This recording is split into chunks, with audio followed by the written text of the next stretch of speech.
I'm sure you've seen these kind of cars on YouTube, スポーツカーの好きな人間が集まって or while scrolling on Instagram, or maybe even in your local car meet, and asked yourself, how come we don't see manufacturers making as many sports cars as they used to?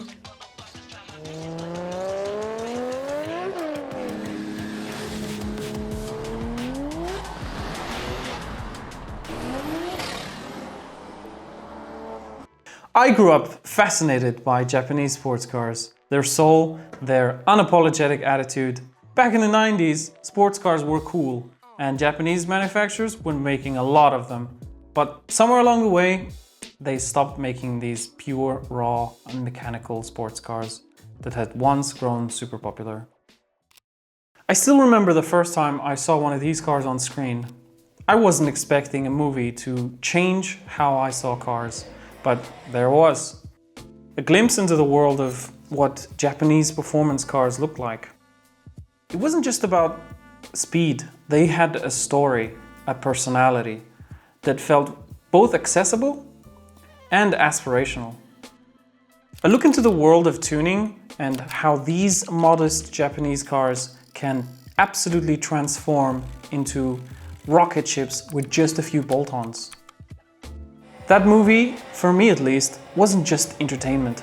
It was an introduction to a world of innovation that has influenced thousands of others just like me. Let's break down what really made these cars special. JDM wasn't about flashy looks. It was a philosophy. Lightweight designs, perfectly balanced chassis, and a high revving engine. Like the 4AGE from the AE86. Known for its razor-sharp throttle response and perfect balance in the iconic Drift King platform. Or the B16B from the Civic Type R. A naturally aspirated 1.6-liter VTEC screamer that would rev to 8,500 RPM. A marvel of Honda's engineering. And lastly, 13B REW, the rotary legend from the RX-7. It was a twin-rotor turbocharged engine that offered surreal smoothness and a lightweight power delivery unlike everything else. These weren't just cars, they were tools of perfection for people who loved driving. Back in the 90s, Japan was buzzing with innovation. Japanese manufacturers weren't just building vehicles, they were crafting dreams. Cars like the Skyline GT-R, the Supra, the RX-7, they weren't just merely transport. They were statements of engineering, brilliance, and cultural passion. I remember poring over car magazines as a kid, mesmerized by the sleek lines and the raw power that seems almost rebellious. In the 80s and early 90s, Japan was in the middle of a massive economic bubble. That boom wasn't just financial. It was cultural. Anime, electronics, and yes, cars. The JDM era we romanticize today was born from a time when Japanese companies had the budget and motivation to chase perfection.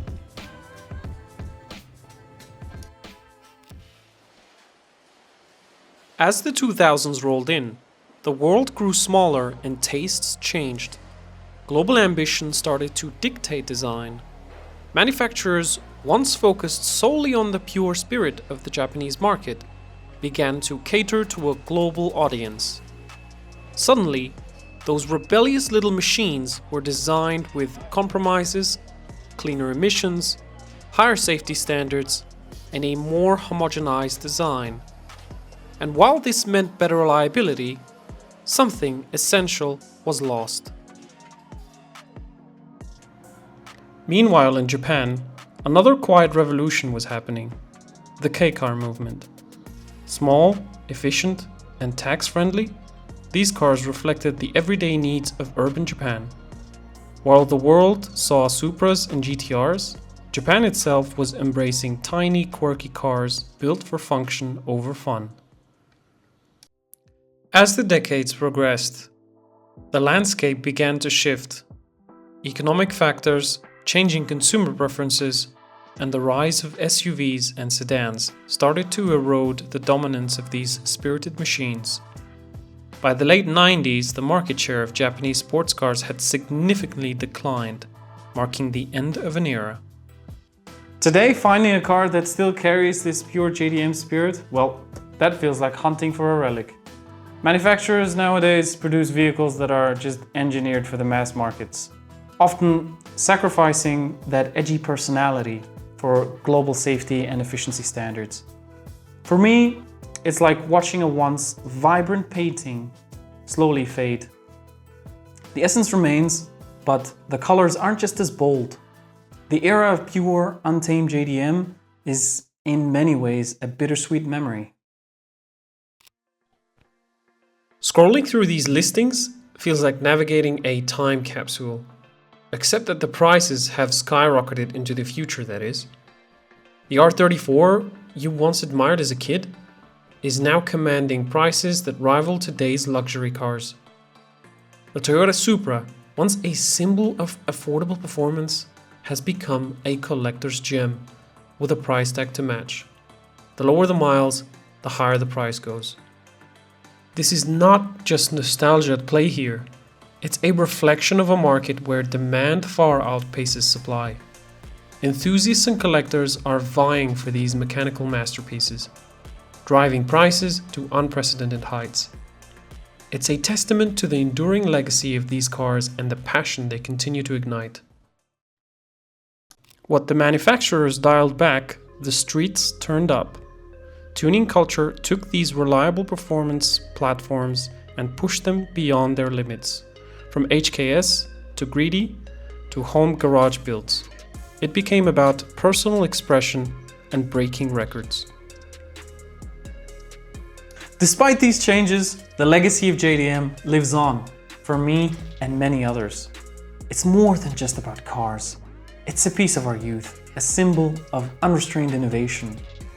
I still attend car meets and watch way too many Instagram reels about JDM cars and marvel at crazy Supra builds on YouTube. I believe that there is always hope for a resurgence, even if it's in the hearts of enthusiasts rather than the assembly lines of these manufacturers. While the tech of today is impressive, hybrids, EVs, adaptive everything, there's still something that today's cars can learn from JDM classics. Simplicity, feedback, a connection between the driver and the machine that no amount of software can emulate. So, is there a chance for this pure JDM spirit to come back? While manufacturers have embraced a more sanitized formula, despite everything, there's still a growing underground movement. Tuner shops, custom builders, and passionate communities. They're still keeping these fire alive. One modified engine after one midnight drift after a vintage rally. From the exhilarating peaks of the 90s to the pragmatic shifts of the 2000s, Japanese sports cars have left an incredible mark on automotive history. While the roar of the engines gave way to the hum of efficiency, the spirit of innovation and performance endured. As we navigate the roads ahead, let's remember and celebrate the legacy of these mechanical marvels that had once defined an era.